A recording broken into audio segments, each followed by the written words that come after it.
সময় নীতি পরিবর্তন না করো, তাহলে আগামী দিনে আরো বৃহত্তর আন্দোলনের মুখোমুখি তোমাকে হতে হবে।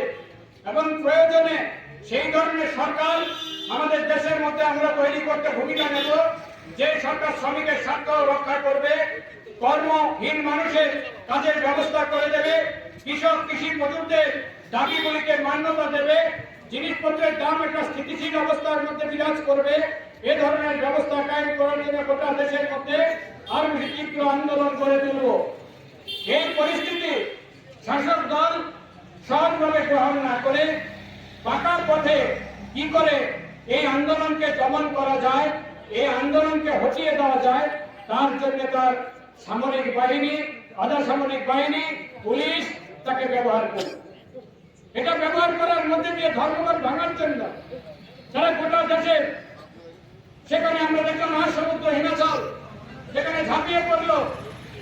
এটার মধ্যে দিয়ে আমরা দেখলাম একমাত্র বামপন্থী শাসিত রাজ্যগুলি তার ধর্মনিরপেক্ষতার প্রশ্নে, সাধারণ মানুষের স্বার্থ রক্ষায়, শ্রমিক শ্রমজীবী মানুষ, কৃষক মজুরদের স্বার্থ রক্ষায় তারা ইতিবাচক ভূমিকা নিয়ে ধর্মঘটের সপক্ষে তারা তাদের বিবৃতি প্রকাশ করে ধর্মঘটকে সফল করার আহ্বান করবে।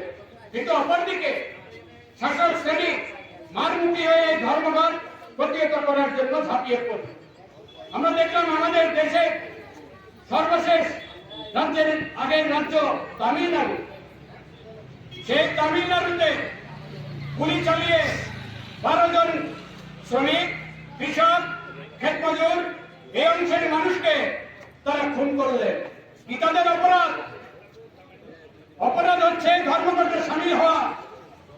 সেই ধর্মঘটে কি দাবি ছিল, সেই দাবিগুলি রূপায়ণের জন্য তারা ধর্মঘটে সামিল হয়েছে। অপরদিকে উত্তরপ্রদেশে কানপুরে 2 জন কৃষি মজুর, সেখানে তাদেরকে খুন করা হলো। কি তাদের অপরাধ? কৃষি মজুর হিসেবে তার কাজ পাওয়ার গ্যারান্টি সৃষ্টি করে।